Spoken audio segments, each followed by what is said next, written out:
Well,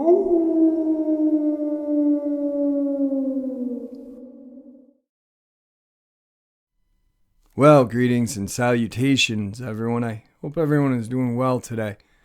Today, I have a variety of terrifying experiences that I'd really like to share with you. Before we get into them, a couple links. As you know, I rely on Patreon, PayPal, and my merch to help the channel to continue to grow and go. The links to Patreon and PayPal are in the description below. My merch is displayed directly under the video. Also, Dogman Frightening Encounters Volume 1, 2, and 3, the audiobook versions. They were written and researched by Tom Lyons, narrated and produced by me, Jeffrey Nadolny. Those audiobooks are available on Audible, Amazon, and iTunes, the links to which are also in the description as well. And finally, last but definitely not least, if you'd really like to help support this channel to continue to grow and go, please simply subscribe, click the like button, and please leave a comment. It really does matter, and it does help. Now, everyone, I have taken far too much of your time. Let's get on with today's upload. Shall we? Today's first terrifying experience. Before I start, this experience is from the perspective of my friend Harry. And for the sake of anonymity, I will keep the details as vague as possible, along with not using his real name or the names of the people involved. I believe I saw a cryptid that most people would know as a dogman or a wolfman of sorts in the New Jersey pine barrens.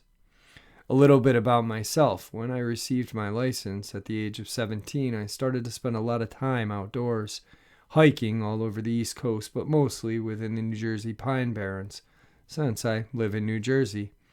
I graduated from Stockton University with a bachelor's degree in environmental science, and I worked as a naturalist at the Batstow Village in the Wharton State Forest for a while, which is the biggest state forest within the New Jersey pine barrens.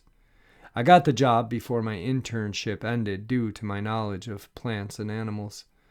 They did not expect me to have the credentials because at the time, I wasn't even finished with my first semester in college. I only give you this information because when I see an animal in the woods day or night, I know with 100% certainty what I'm looking at. And after almost 6 years from this time, I still cannot wrap my head around the creature that I saw. I am an open-minded person to a point. I do believe certain cryptids can exist solely if the biology for the creature is possible, but that does not put a bipedal canine on my list. Roughly 6 years ago, myself and two of my friends, one a welder and the other an auto mechanic, I will name the welder Chris and the mechanic Alan, went off-roading in my friend Alan's truck, somewhere in Manchester, New Jersey. We met with a bunch of Alan's off-roading buddies in a spot they frequented. I do not know the specific area, only that it was in Manchester, and it's very close to the general vicinity of an abandoned brick factory. And hung out for a few hours, driving around the dirt trails and just having a good time socializing with other people. I didn't have any alcohol or any weed in my system because after we left I'd have to drive myself home.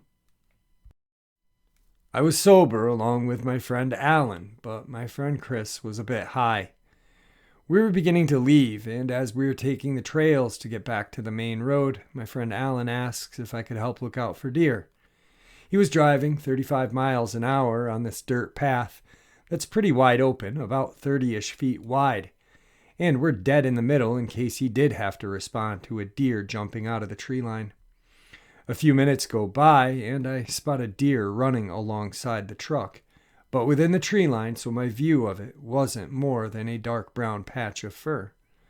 As I'm about to say something to my friend Alan, thinking this deer is going to run out in front of his truck, it speeds up its pace significantly and gets about 20 feet ahead of the truck, still in the tree line, and then proceeds to jump out in front of the truck. For as long as I live, I will never forget what we saw that night. It ran on its hind legs, looked right up at us, and, to our horror, It ran this 30-foot wide dirt road in 3 steps and went to the opposite tree line. In those few seconds, I saw this dogman or wolfman, and to this day, I cannot forget what I saw. It was roughly 7 feet tall, guesstimating its height using my friend Alan's lifted truck as a reference. Covered in dark brown fur, every inch of its body I saw was covered in this dark brown fur. But the chest/stomach area had less fur and a lighter colored fur than the rest of its body. But even under all of that fur, you could make out extreme muscle definition, very similar to an Olympic bodybuilder. It also had a canine-typed head with a long snout and 2 distinct perked-up wolf ears, very muscular legs. The torso and arms were very similar to the very muscular man with large hands. The hands had visible claws that looked like they could do some real damage, and its eyes reflected an unnatural color of light that I have not seen in the animal kingdom. As it jumped out into the opposing tree line, my friend Alan slammed on the brakes. My friend Chris said, "I know I'm high, but what in the actual was that?" My friends, puzzled by what we had just seen, looked at me and said, "Okay, nature boy, tell us something explainable, please."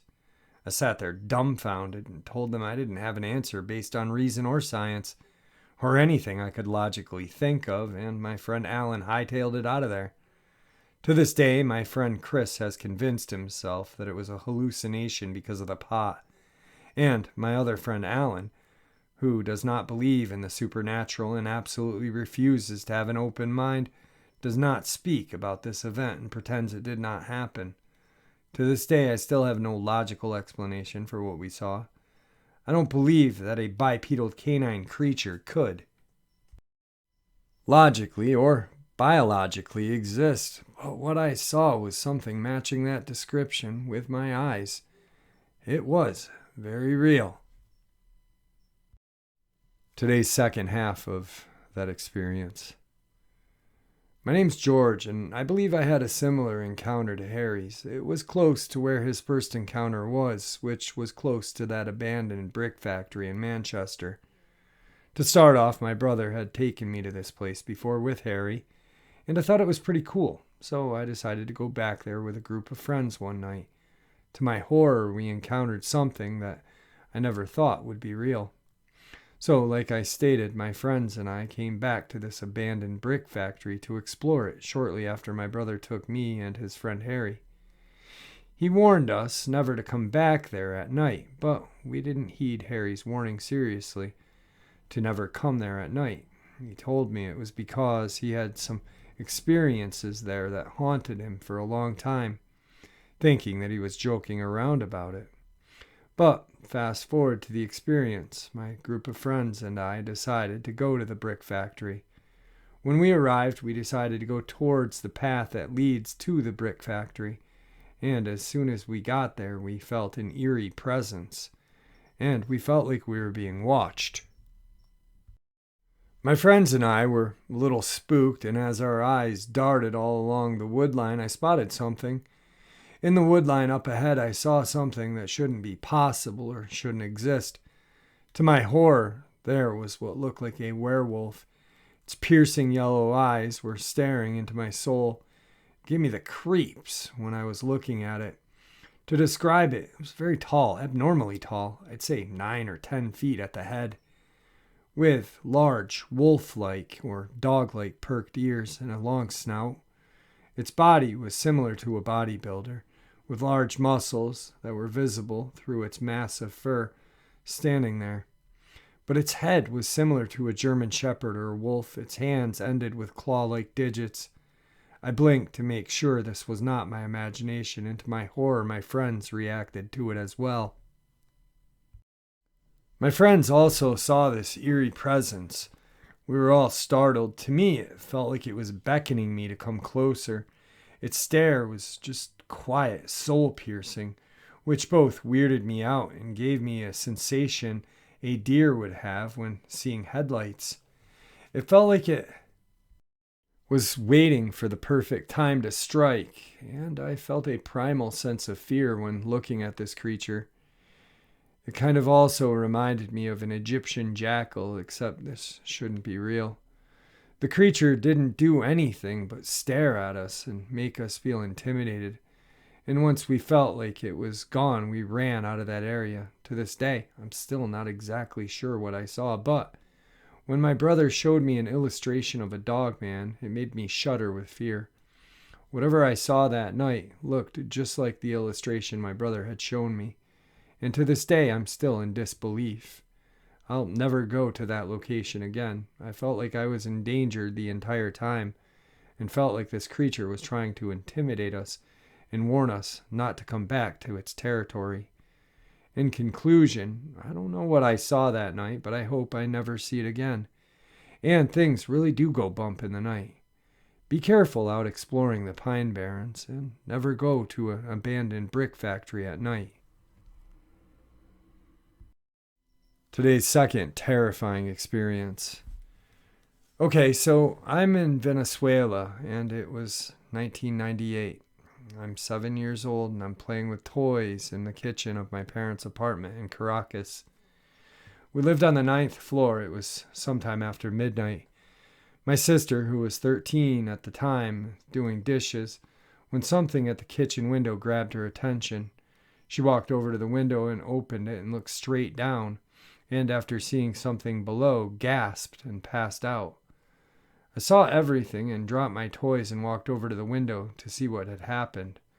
When I look down, I see this huge, white kangaroo-like animal with bright, fiery red eyes looking straight up at me and seemingly making eye contact.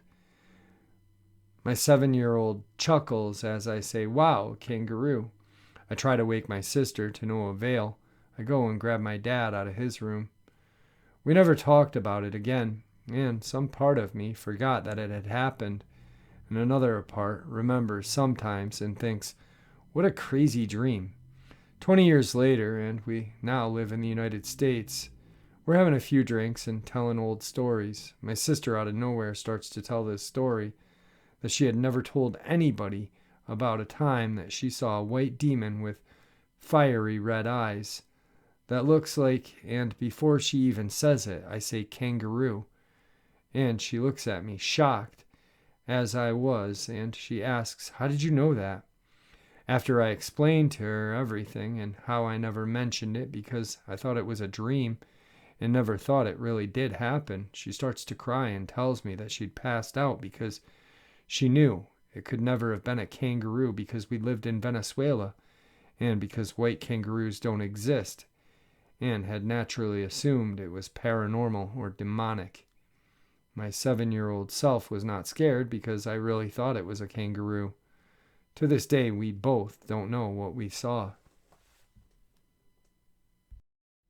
Tonight's third encounter. I'm an avid hunter, and every year in my early 20s, I'd spend every weekend in the woods of a national park near Oklahoma, close to the Red River. I would normally trek in about 2 or 3 miles. My first encounter was 10 years ago. I had set up along a clearing and was a good 20 feet up a tree.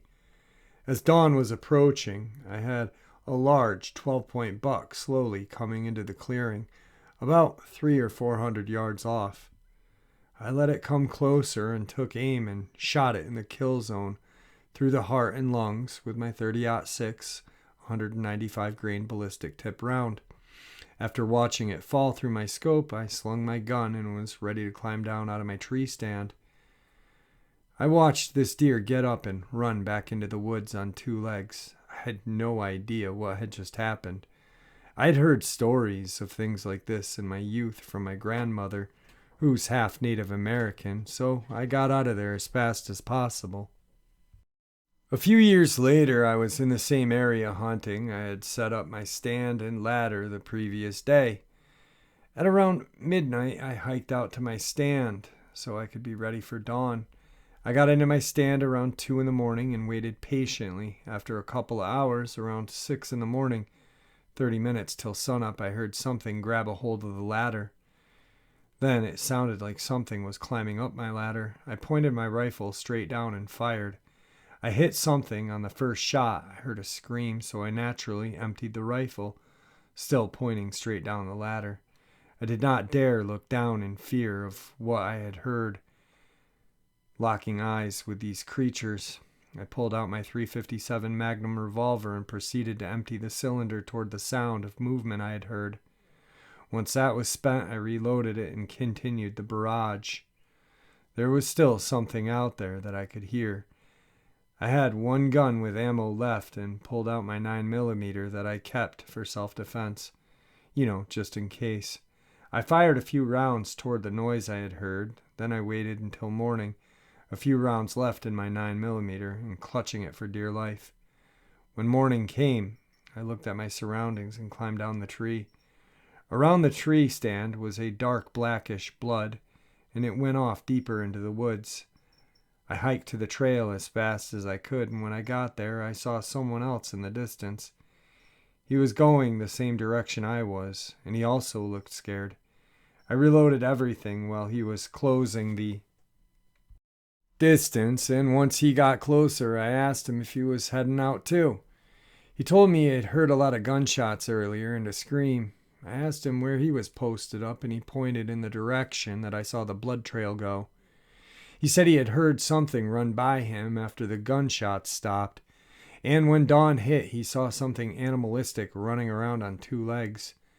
I got his name, let's call him Jim, and he told me we should get out of the woods. He was native to the area, half Cherokee, he stated. If what he saw was what he thought, we needed to leave. We got out of the woods. Surprisingly, we both parked in the same area. We shared a beer, and around noon we summoned up the courage to go back for our things. After a slow hike, we went to my stand first. My steel ladder, that was secured by ratchet straps and bungeed to the tree, was ripped from the tree. It was bent and torn. My tree stand is still in the tree to this day, I assume. He looked at the blood trail that went white. The tracks were a mix of human and canine. We made it to his tree stand after a bit. He was only 800 feet from where I was, surprisingly. His gear was strewn across the forest floor like mine, a bent ladder, but unlike my tree stand, his had been ripped off the tree and thrown. We both left that area and went back to our vehicles. So after that encounter, Jim and I traded phone numbers and hung out when I went up there to hunt. It kind of became a thing to go hunting together. He knew the woods there better than I did, and he was good company. About 2 years after the incident that caused us to meet, we were posted in a blind in a clearing. We generally put our stands close or hunted back to back in a blind over the 2 years we had hunted together. If one of us had a shot when we were in the blind, we would signal to the other with a tap in the back of the elbow. That morning, both of us had a shot. We both fired. I hit the doe I was aiming at square in the chest. As it went down, it turned and ran on its hind legs, dead sprinting into the woods. Jim's quarry did the same after he hit it. We went to investigate, and once the animals turned, their hoof prints got larger and then changed to human tracks. Jim said we should leave, and I wasn't going to disagree with him. We both stopped hunting in those woods after that. I have no clue to this day what I encountered in those woods. I had heard of skinwalkers and such before, but from tales, they were more durable. I used a 30-06 with a 195 grain ballistic tip round every time I went hunting. But those are my experiences. I hope you all stay safe while hunting, hiking, or camping in the woods. Today's fourth terrifying experience. I know this may sound crazy, but I really need to share this. It was around 2016. I remember it being summertime. The trees and brush were still full and lush. My wife and I lived on 12 acres of land in Mount Juliet, Tennessee. The land was mostly wooded, with maybe 3 acres around the home cleared out, with the exception of random spaced trees. 2 acres in the front yard and about an acre in the back. The house was built in 1969, and the state of the home was original to the year, down to the shag carpet. We originally moved in back in 2004, and over the years of living there, we gradually worked on remodeling when we had the extra time and money. The land had 2 small barns on the property we turned into chicken coops. We also decided to add some sheep. Side note, the home itself always had an unsettling feeling.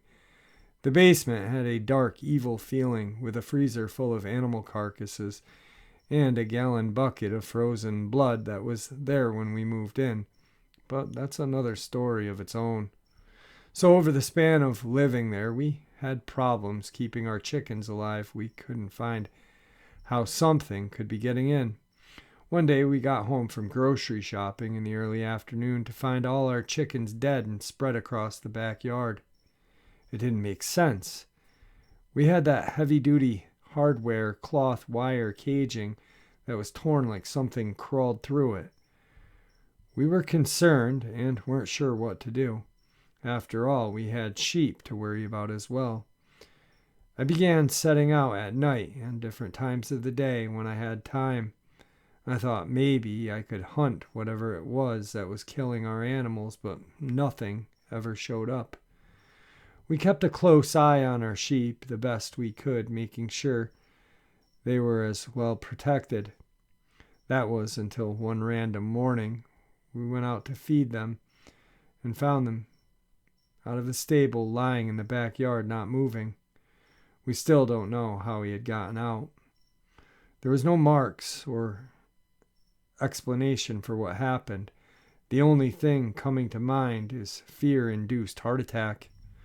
Now on to the sighting. Like I said, in the summertime, I had the windows open because our AC was not working great on the second floor and was trying to get a breeze through the house.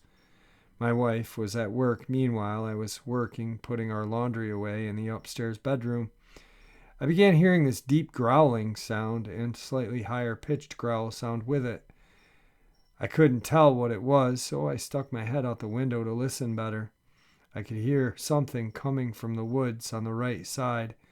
It was slowly getting louder, slowly getting closer to being in view. As the sound drew near, my heart began to sink. I felt fear and dread. I was scared, but I wasn't sure. Why, that was until it came into the clearing, and there it was, this giant werewolf creature walking across my front yard. It was walking on all fours. It had a giant canine head, a large humped back, a long bushy tail, and its fur was thick on its chest and back and thinned out on its legs.